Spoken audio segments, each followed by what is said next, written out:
Bismillahirrahmanirrahim. Assalamualaikum warahmatullahi wabarakatuh. Alhamdulillahirabbil alamin wassalatu wassalamu ala asyrafil anbiya'i wal mursalin sayyidina Muhammadin wa ala alihi wa sahbihi ajma'in, amma ba'd. Puji syukur kehadirat Allah Subhanahu wa taala atas segala limpahan rahmatnya, nikmatnya kepada kita semua.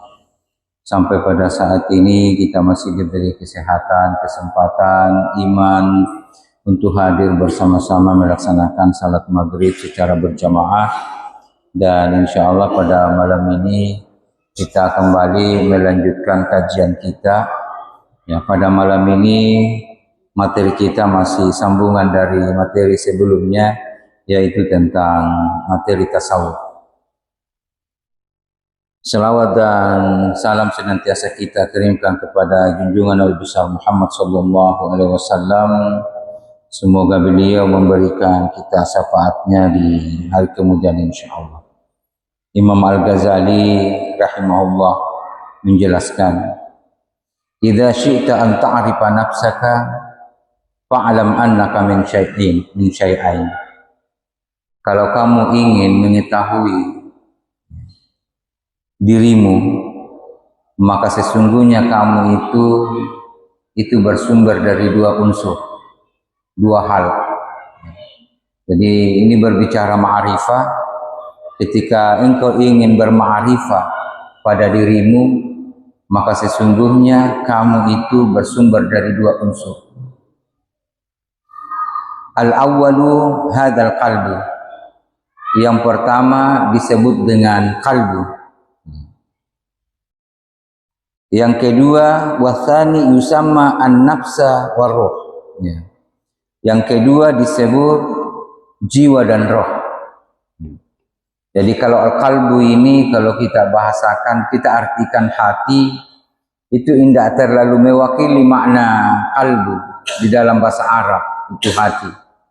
Ya, ini kalbu dalam bahasa Arab ini itu maknanya itu sangat luar biasa. Ya, dari aspek rohani.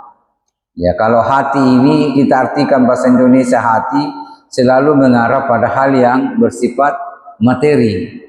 Ya, selalu pada jantung. Ya.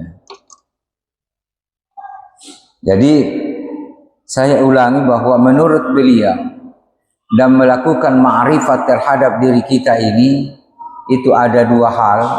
Yang pertama disebut dengan kalbu. Ya, kedua disebut dengan jiwa, nafs, warruh. Ya, jiwa dan roh. Jadi dua.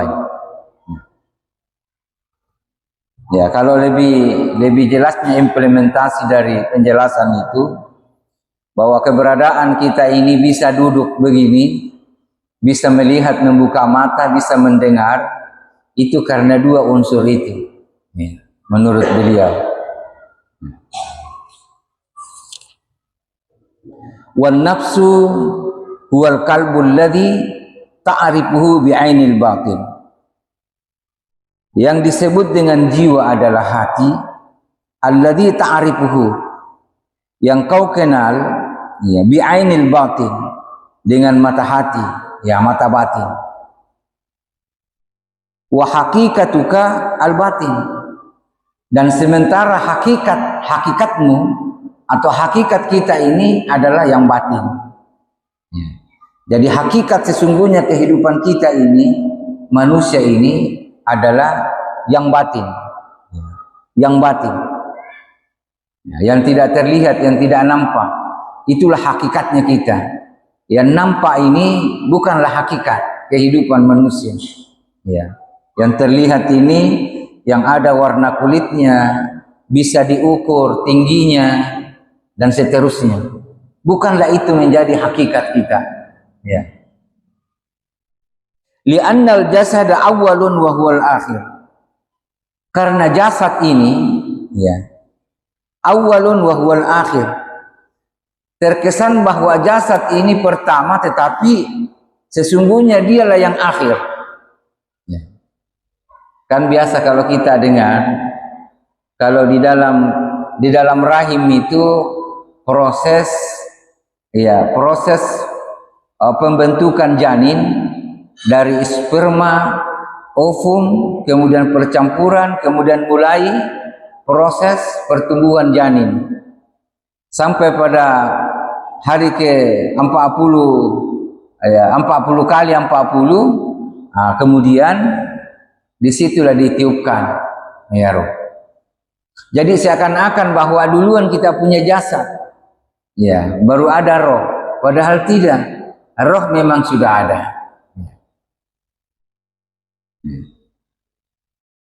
Wa huwal akhir wan nafsa akhirun wa huwal awwal. Terkesan bahwa roh itu yang terakhir, yang kedua, padahal sesungguhnya itulah yang pertama. Ya.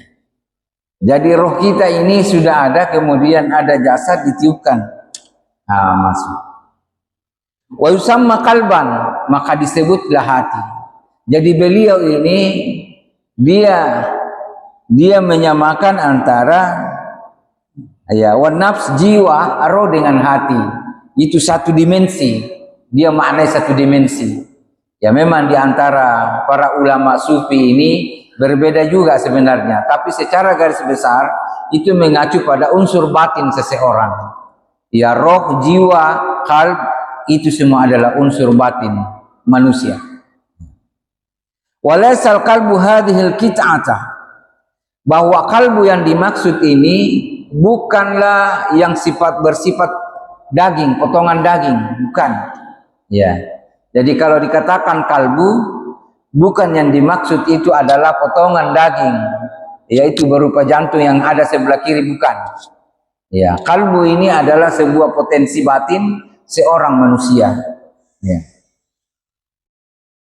Jadi hadhil qit'ata wa laysal qalbu hadhil qit'ata al-lahmiyah allati fi sadri minal jadimil aisar. Jadi bukan kalbu yang dimaksud, hati yang dimaksud itu yang ada sebelah kiri. Ya, bukan. Li'annahu yakunu fid dawabi wal mauta. Ya. Karena kalau itu menjadi definisi kalbu pada diri kita ini, maka itu juga terdapat pada binatang dan orang mati. Ya. Kalau itu yang dimaksud, berarti kalbu yang dimaksud bukan itu.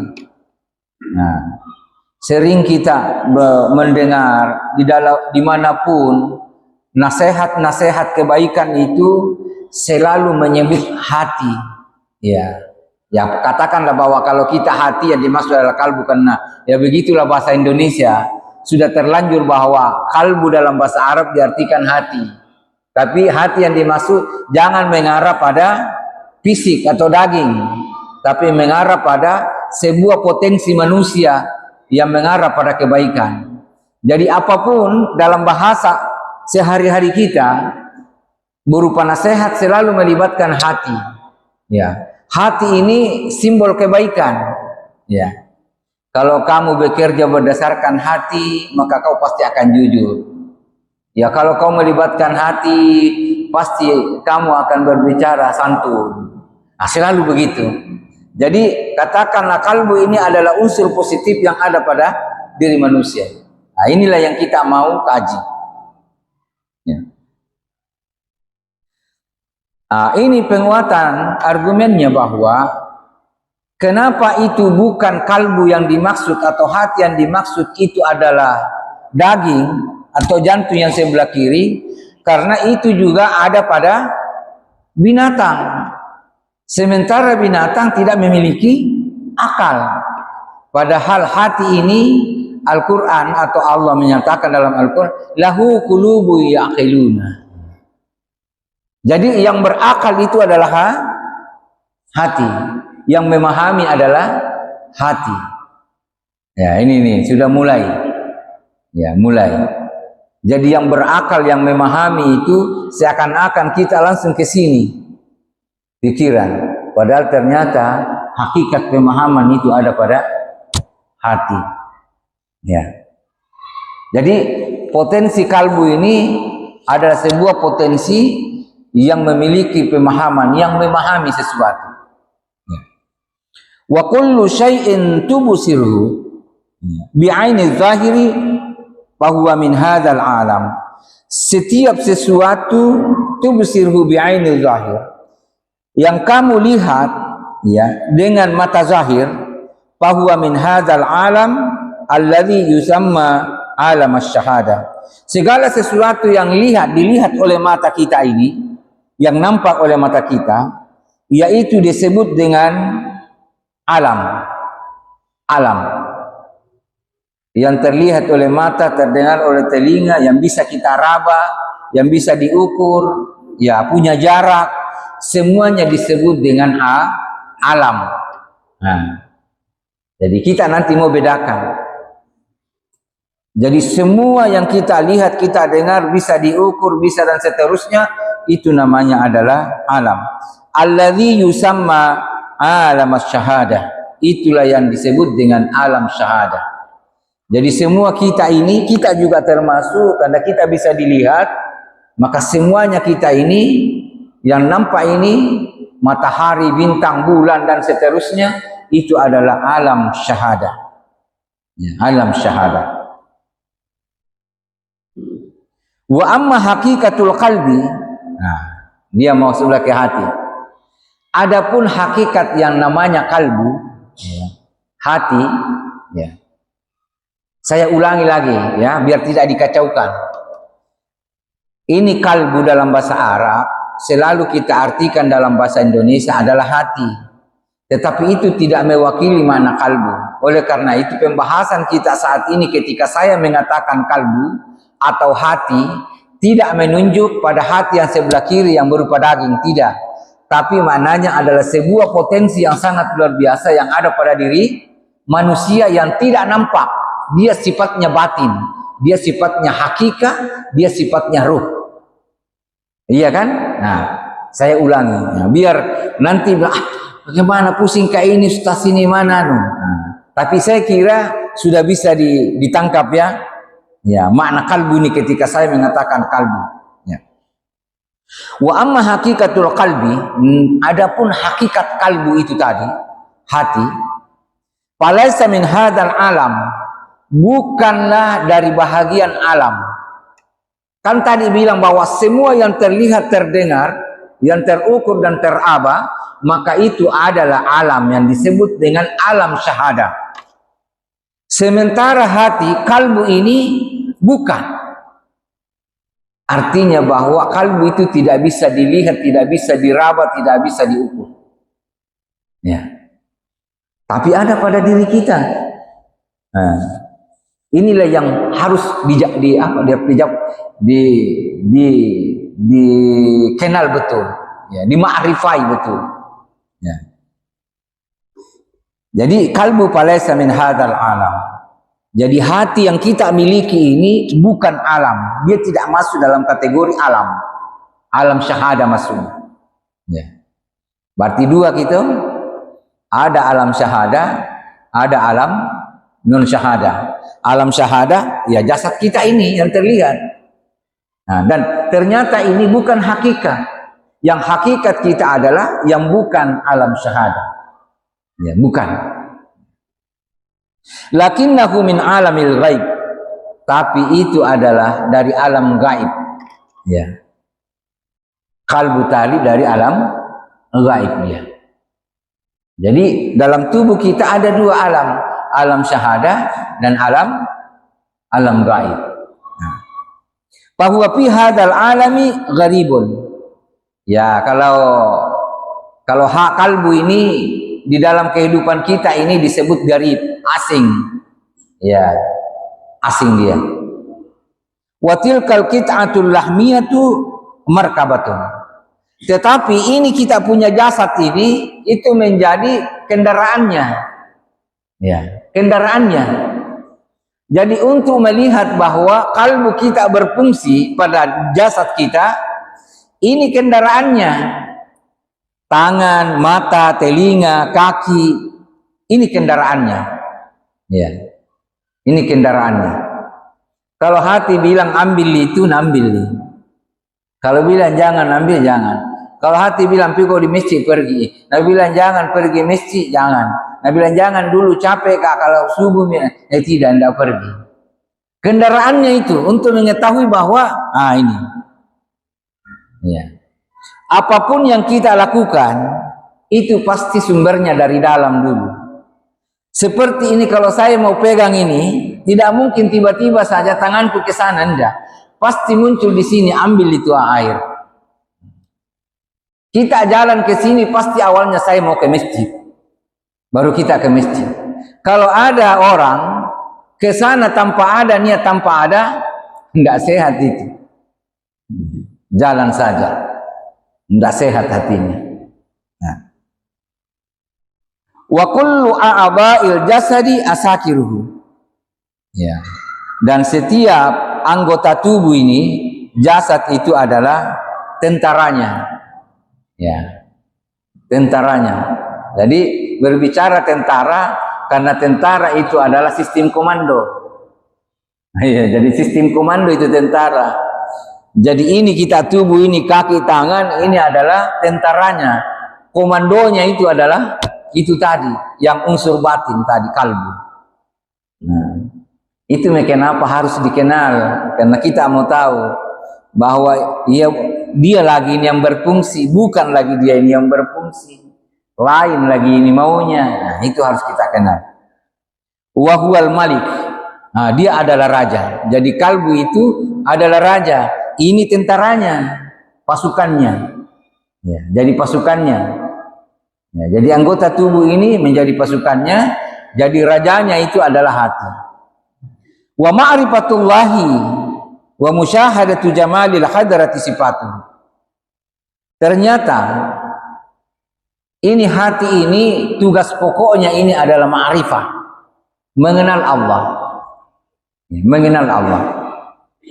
Wa musyahadatu jamalil hadrati sifatuhu. Ya. Dan mengenal dan menangkap kehadirat Allah Subhanahu wa ta'ala, itulah sifat dasarnya hati. Kalau ada orang lagi kalut, lagi stres, masukkan ke dalam sini, maka dia akan didatangi oleh sebuah kesadaran spiritual. Kesadaran spiritual tanpa mengatakan, ini semua dari Allah Subhanahu wa ta'ala. Inna lillahi wa inna ilaihi raji'un. Itu kan? Nah, jadi kalau kita langsung masuk ke sini, tapi langsung itu tenang, karena dia langsung sandarnya kepada Allah. Ada marah sekali, pokoknya marah, tingkat marahnya. Kalau dia langsung astagfirullah, kenapa semua? Berarti dia lagi sadar, menyadari, karena dia mengenal bahwa ini tidak baik, tidak sesuai dengan keinginan Allah. Nah, jadi pokoknya kalau ada sesuatu menyimpang masuk ke dalam, dia langsung punya kesadaran spiritual tentang Allah. Ya. Itulah bagusnya itu. Ya. Jadi dia mengatakan wa huwal malik. Jadi hati ini rajanya, tapi sifat dasarnya itu adalah ma'rifatullah. Selalu mengenal Allah dan musyahadatu jamalil hadarati sifatuhu. Selalu mampu menangkap dari setiap kejadian itu adalah tentang kekuasaan Allah. Apapun yang terjadi, baik itu dia suka atau tidak, maka dia melihat bahwa ada hikmah di balik rencana Allah. Selalu ke situ. Nah, kalau ada masalah, lepas dari Allah, stres betul itu, stres betul. Kalau ada persoalan, lepas dari Allah, stres betul. Bahkan gila. Orang yang melakukan kesalahan, itu karena lepas dari Allah. Kenapa orang melakukan kesalahan? Karena dia tidak menghadirkan Allah. Kalau dia hadirkan Allah, pasti tidak melakukan. Kalau dia sementara melakukan kesalahan, tiba-tiba dia hadirkan Allah dalam hatinya, berhenti langsung. Kalau dia hadirkan Allah, berhenti. Jadi orang yang melakukan kesalahan pada saat itu dia tidak menghadirkan Allah. Dia tidak menghadirkan. Tapi kapan dia menghadirkan Allah? Ya, melalui tadi hati yang ma'rifatullah wa musyahadah, dia akan berhenti. Nah, itulah peran hati ini, luar biasa ini. Ya, yang membawa kita pada kebaikan, kebahagiaan dunia dan akhirat. Ya.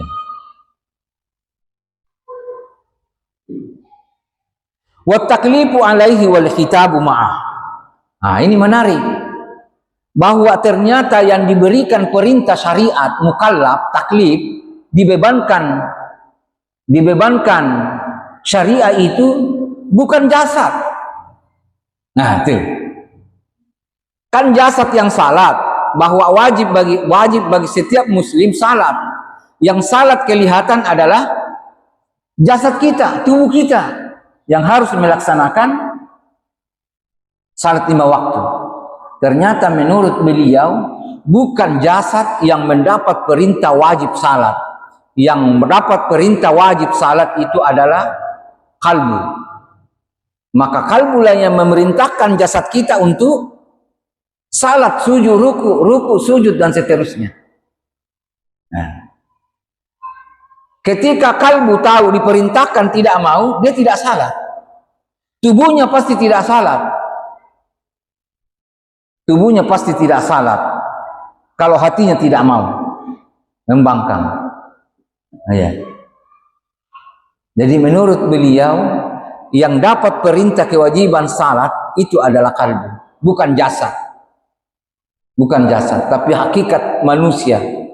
Iya.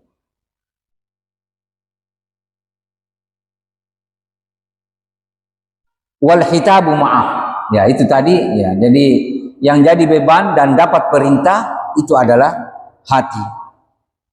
Walahus thawabu wa alaihi likab. Dan kalbu juga lah yang diberikan pahala. Bukan jasad yang diberikan pahala. Tetapi yang diberikan pahala ketika melakukan kebaikan, maka hati yang diberikan. Demikian juga wal ikab. Ketika dia disiksa, yang disiksa adalah unsur itu. Ya, bukan jasad.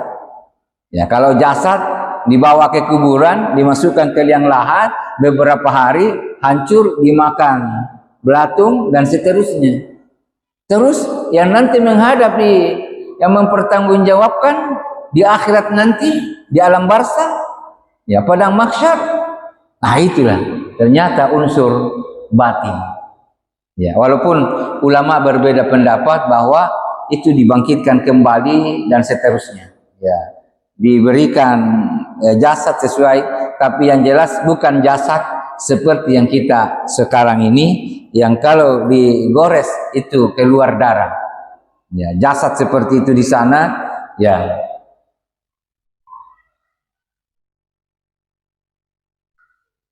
Was-sa'adatu was-syaqa'u ya talhaqanihi. Jadi yang bahagia itu dan menderita itu juga. Ya. Yang menderita itu adalah hati. Itu kalau ada orang dihianati, ya, atau ada katakanlah anak kita, saudara kita, atau orang yang dekat sama kita, yang kita bantu, tiba-tiba mengkhianati atau tidak, maka yang sakit itu di mana sakit? Di mana sakit? Di sini sakit sekali. Sampai orang yang ada penyakit fisiknya dipengaruhi, begitu sakitnya itu di sini. Tapi seandainya dibelah, ya, dibeda, tidak ada luka di dalam. Biasa, jantungnya bekerja seperti biasa, tetapi sakitnya luar biasa. Sampai dia teriak-teriak, sampai melakukan respon yang berlebihan. Sakit sekali di sini. Padahal tidak apa-apa ini jasadnya. Nah, tidak apa-apa.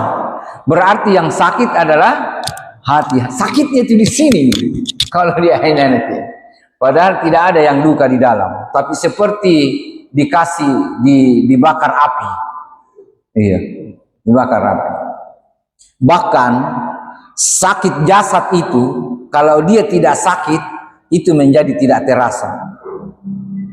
Luka misalnya, tiba-tiba luka, kena. Kalau hatinya sakit, kurang ajar itu. Apalagi kalau orang yang kasih kena. Saya kurang begini. Tapi kalau orang tidak sakit hatinya, nah bilang luka. Alhamdulillah, ini cuma tergores jahitannya 5. Coba bayangkan seandainya tadi itu kena saya, tanganku terpotong. Biar tidak, alhamdulillah, cuma dijahit 5 jahitannya. Sakit tubuhnya tapi tidak sakit hatinya menjadi bukan persoalan. Tapi seandainya jangankan tidak luka, diinjak saja tidak luka juga, tidak apa juga. Kalau sakit hatinya langsung keluar kata-kata, nama-nama binatang, bahkan bisa memukul. Kalau hatinya sakit.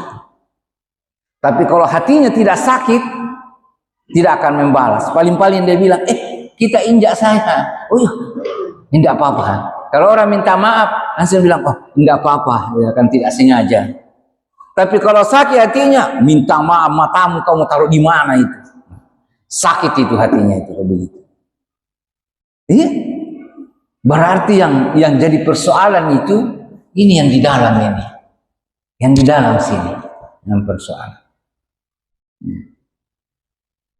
Warruhu wal hayawani fi kulli syai'in tab wa ma'rifatu haqiqatihi wa ma'rifatu sifatihi miftahu ma'rifatillah subhanahu wa ta'ala. Dia bilang gini, sudah masuk ini ma'rifah terhadap hakikat hati tadi, kalbu tadi, ma'rifah ya mengenal apa bahasa Mandarin, mapejapu ya, mapejapu itu kan dia. Nah, itu mapejapu itu lebih dari mengetahui. Kalau mengetahui sekedar mengetahui, ya. Misalnya, saya tahu bahwa ini mineral, air mineral bagus diminum. Ya sudah saya tahu. Tapi mapejapu itu ini air saya tahu sumbernya dari mana, bagaimana prosesnya, berapa kali diproses ini sampai pada layak jual. Dan setiap penjualan itu diperiksa. Nah itu kan ma'rifat itu. Kalau tahu ya ini mineral harganya sekian bisa diminum. Sudah tahu. Tapi ma'rifat itu tahu sumber asal, kadarnya, bagaimana aspek dan kandungan air ini, itu ma'rifat. Nah, begitu tuh. Jadi wa ma'rifatu hakikatihi, ma'rifat terhadap hakikat kalbu. Ya. Kalbu kita ini sendiri sebenarnya, yang kita ini masing-masing. Ya. Wa ma'rifatu sifatihi, dan tahu sifat-sifatnya tadi hati. Ya, ini kan tadi sudah ada gambaran sifat-sifatnya. Kadang keras, kadang lunak, ya kadang kasihan, kadang dermawan, kadang sekali. Ya, pokoknya begitu tuh sifatnya. Ya, makanya disebut kalbu, berbolak-balik. Ya. Kadang marah-marah, kadang baik sekali. Ya, kadang tidak mau diajak ngomong, kadang ngomong terus. Karena ada maunya, akan begitu tuh. Iya. Begitu. Ya. Miftahu ma'rifatillahi subhanahu wa ta'ala. Ternyata disitulah kunci ma'rifat kepada Allah. Nah, dia bilang begitu. Jadi ma'rifah hakikatnya itu kalbu, dan hakikat sifat-sifatnya adalah ma'rifati, miftahu ma'rifatillahi subhanahu wa ta'ala. Disitulah kunci kita berma'rifat kepada Allah subhanahu wa ta'ala. Situ ma'rifat. Fa'alaika bil mujahadati, maka wajib bagi kita ini mujahadah, berjuang, bersungguh-sungguh untuk mengetahuinya. Nah, kan kita sudah tahu nih tadi manfaatnya, namanya kajian terhadap kalbu kita ini sendiri yang merupakan unsur terpenting dalam diri kita. Maka fa'alaika bil mujahadah, maka kita harus mencari tahu, bersungguh-sungguh. Ya. Sudah pengajian tentang kalbu, kapan lagi pengajian? Pengajian tasawuf. Oh, bulan bulan depan tanggal sekian, 1 kali. Itu nanti harap 1 kali 1 bulan. Bagaimana caranya bisa ma'rifat terhadap hakikatnya kalbu dan sifatnya? Kalau yang diandalkan itu yang 1 kali 1 bulan. Tapi mujahadah yang dimaksud, wah, ini kita di malam pengajian tasawuf. Besok saya cari bukunya. Saya harus baca lagi mana ayat-ayat tentang pengenalan diri, mana ayat-ayat tentang mana hadis-hadis, siapa pandangan para sufi. Ini baru mujahadah. Sebelum kita kajian, dia sudah banyak belajar tentang hakikat dirinya, rohnya sebelum pengajian. Itu baru mujahadah. Kalau menunggu di bulan depan lagi, wah indah mujahadah. Nanti tidak sampai ki, langsung dipanggil maki, bilang ayo mi ke sini. Enggak mi. Padahal itu adalah hakikat kita. Ya, tadi itu dikatakan wa hakikatuka al-batin. Hakikatmu itu adalah unsur batin yang ada pada dirimu. Hatta ta'rifahu li'annahu jauharun azizun. Sampai kamu mengetahuinya karena itu adalah unsur yang sangat mulia, yang sangat tinggi di hadapan Allah Subhanahu wa taala.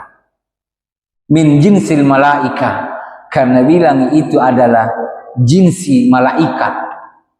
Ya. Jinsi malaikat. Jinsi malaikat, kenapa malaikat?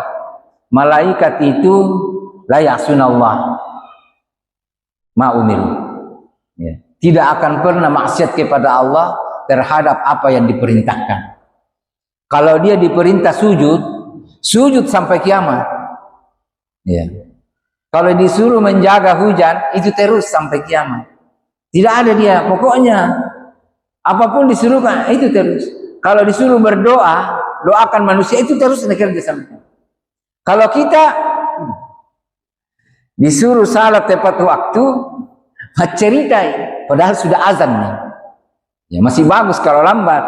Tapi kalau justru maksiat, sementara orang salat, lain itu dia kerja. Jadi memang ini luar biasa ini, manusia ini. Ya. Jadi ternyata itu tadi yang kalbu tadi yang kita bahas, beliau mengatakan min jinsil malaika. Itu adalah jins malaikat. Ya, sifatnya itu seperti malaikat. Wa aslu ma'adinihi minal khadratil ilahiyah, dan ternyata sumber aslinya itu adalah bersumber dari Allah Subhanahu wa taala. Min dzalikal makani jaa wa ila dzalikal makani yaudu. Dari kehadirat Allah Subhanahu wa taala tadi kalbu, roh, jiwa, wa ila dzalikal makani yaudu, dan ke sana juga dia akan kembali. Pertanyaannya adalah kita nanti kembali sudah dia jalan atau tidak? Kalau kita mau kembali, pasti kita lihat jalan. Kalau tidak lihat jalan, pasti tersesat. Jangankan kembali ke akhirat, ke Makassar saja kita cari jalan dan Sirua, tidak kenal, pasti sampainya nanti di sentral. Harus tahu jalan. Nah inilah yang kita harus ma'rifat, karena ma'rifat itulah mulai kita mengetahui mana jalan kembali. Apa kata Allah dalam Al-Quran? Ya. Wa man kana fi hadhil a'ma, siapa di dunia ini buta, tapi bukan buta mata, melihat matanya, masih sehat. Ya. Siapa yang di dunia ini buta dalam artian tidak kenal Tuhan, tidak ma'rifat pada dirinya, tidak kenal jalan kembali, maka wa huwa fil akhirati a'ma, maka di akhirat nanti juga buta, wa adallu sabila, bahkan tersesat sangat jauh. Nah, berarti kita harus tahu memang jalan sebelum kembali. Ya, apa Allah bilang dalam Al-Quran? Wala tamutunna illa wa antum muslimun. Jangan kamu mati selain jalan muslim. Apa itu muslim? Penyerahan diri kepada Allah. Jadi aslama itu ya diartikan secara umum keselamatan, yaitu penyerahan diri kepada Allah secara totalitas. Ya. Sudah sakaratul maut nih, mau meninggal. Nabi bilang masih anakku, mobilku, rumahku. Masih itu jalannya yang cari. Padahal sudah mau kembali. Nah, masih ingat itu. Fokus kepada jalan kembali. Karena inna lillahi wa inna ilaihi raji'un. Karena ajal itu, ya, setiap kita ini punya ajal. Dikulli. Nah, jadi Kita ini punya ajal. Idza jaa ajaluhum la yastakhiruna sa'ah. Tidak bisa diundur, tidak bisa dimajukan. Dan ajal itu adalah garis finish. Sudah habis waktu diberikan kepada kita untuk bermakrifat. Ya, seandainya waktu ujian, habis waktu ujian. Tidak habis kerja itu soal. Kalau sudah dapat waktunya harus kumpul. Tidak boleh lagi bilang tunggu dulu sebentar. Tidak boleh lagi. Habis waktu dikasih kan sudah mau dikasih waktu kerja 2 jam. Apa mau kerja? Nah habis waktunya. Sini. Diambil itu tugasnya. Belum selesai dia kerja. Berarti kalau kosong semua berarti nilainya 0. 0 tidak lulus. Tidak lulus masuk ke sebelah. Ke sebelah kiri. Nah, itu begitu. Jadi kalau percaya kalau ada sebelah kiri, ada sebelah kanan di akhirat. Kalau tidak percaya ada sebelah kiri ya. Nah, tetapi saya ingin mengatakan bahwa sebenarnya sebelah kiri, sebelah kanan itu sudah kita diajari oleh Allah pada saat kita hidup. Saya selalu bilang begitu. Sudah kita rasakan itu barang. Bahwa kita bisa menikmati kesenangan dan bisa merasakan penderitaan di luar daripada jasad kita. Jasad kita tidak tersentuh api dan tidak tersentuh apa-apa, dan jasad kita tidak mendapat juga apa-apa, tapi rasanya senang sekali. Di mana itu?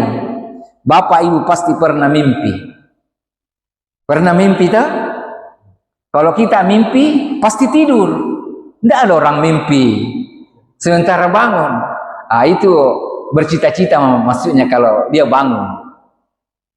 Pada saat kita tertidur, ketika kita mimpi, pernah kita mimpi ketakutan, digigit ular, dibulu ular, atau anjing, atau apapun.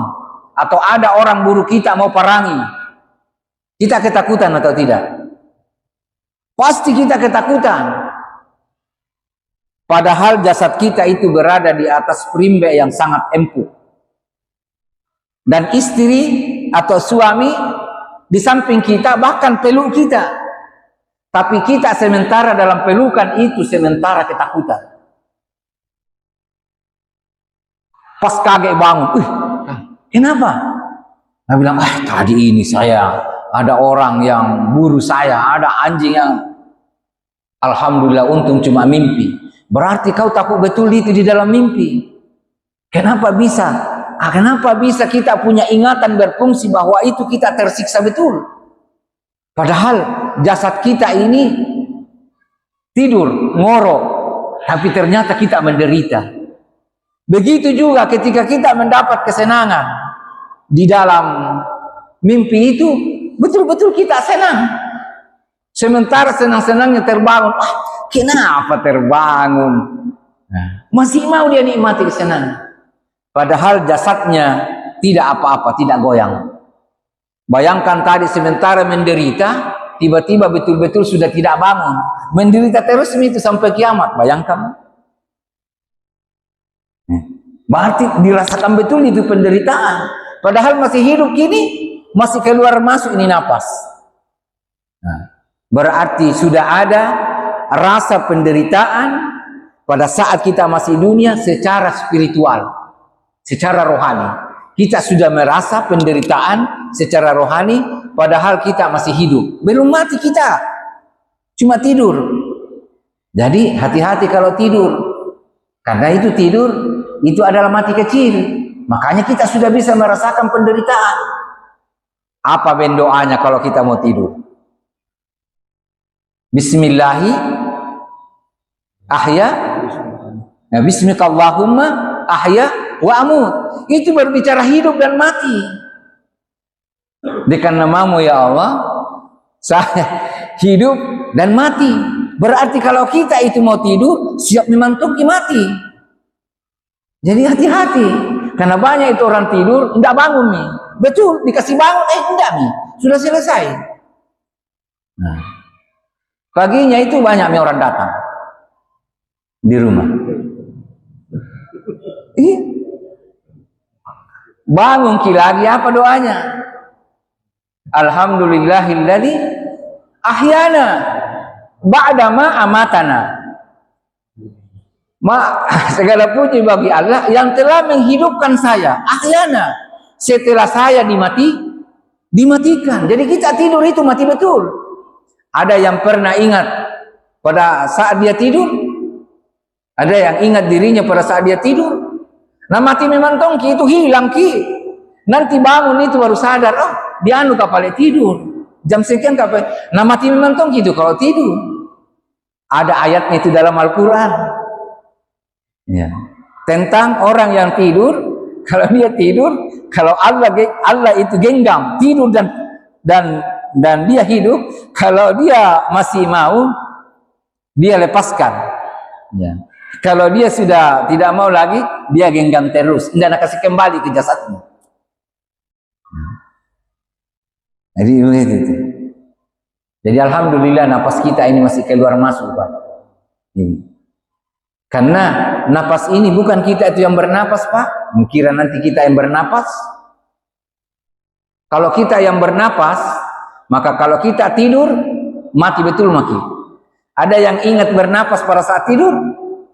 Bila mau bernapas ini. Bahkan dari tadi pagi ini kita bangun, pernah bilang mau bernapas? Dia bernapas sendiri. Kenapa napas itu menjadi media zikir para orang tarikat? Karena napas itu berjalan sendiri tanpa henti. Makanya kalau orang tarikat, dia ikutkan zikirnya pada napas keluar masuk. Karena dia tidak pernah berhenti. Nah, masuk hu, keluar Allah. Tapi hu-nya hu masuk. Kan kalau kita hu, anginnya keluar. Tapi kalau hu masuk, dia hu-nya masuk ke dalam, anginnya masuk ke dalam. Bisa itu, Pak? Kan kalau kita bilang hu, kan keluar ini angin. Allah juga keluar. Tapi hu-nya ini masuk ke dalam, anginnya masuk ke dalam. Bilang ki hu, tapi anginnya ke dalam. Kan kalau bilang ki hu, ini kan udaranya keluar. Tapi kalau zikirnya, zikir napas, hu-nya itu lari masuk. Bagaimana itu? Allah, Allah, Allah, Allah. Nah, kasih masuk hu-nya, anginnya. Tapi misalnya latihan. Ya, kalau dia titip zikirnya di hu, itu luar biasa. Karena kalau tidak dititip, kenapa jadi media zikir itu napas? Karena dia berjalan sendiri. Ya. Jadi berjalan sendiri. Ya, kalau kita mau andalkan ingatan kita berzikir, ya. Katakanlah begini, Allah, Allah, Allah, Allah. Tiba-tiba jatuh cicak di samping saya. Allah, Allah. Ih, cicak. Wah, ini cicak ini. Kenapa? Sudah. Tadi ini Allah sudah lepas gara-gara cinta cicak tadi ini, cicak ini. Rampok kita punya ingatan kepada Allah. Gara-gara cicak, kita sudah lepas dari ingat Allah. Pas kita langsung ada juga, iya dari mana itu? Cerita, sudah tidak zikir lagi. Coba kalau napas.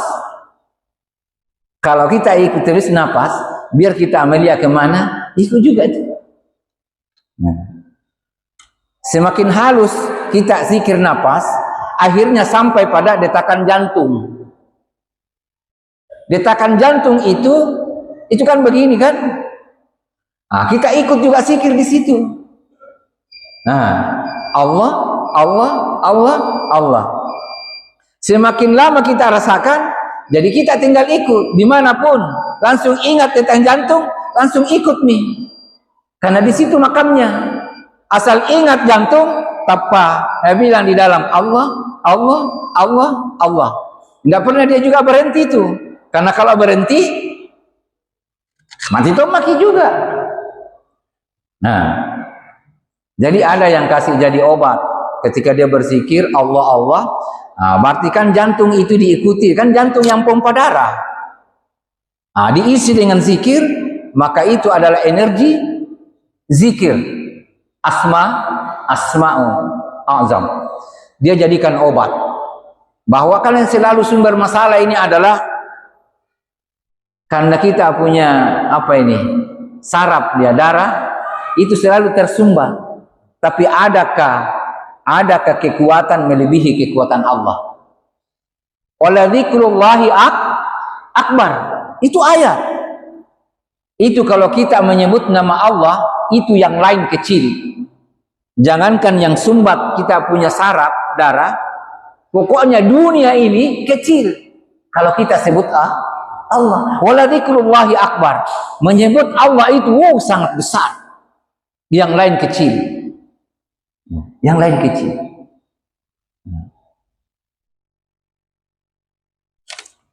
Ya, saya kira sudah sampai di situ juga. Jadi terakhir ini min dzalikal makan jaa wa ila dzalikal makan yaudu. Itu barang tadi itu kalbu menurut beliau itu sumbernya dari Allah Subhanahu wa taala, wa ila dzalikal makan yaudu, dan dia juga akan kembali kepada Allah. Siapa punya itu? Kita masing-masing punya. Nah, mau dibawa ke mana? Jangan sampai tersesat. Oleh karena itu, ma'rifatlah kepada diri kita. Dan insya Allah terbuka jalan kembali kepada Allah Subhanahu wa taala. Inna lillahi wa inna ilaihi raji'un. Saya kira demikian. Wassalamualaikum warahmatullahi wabarakatuh.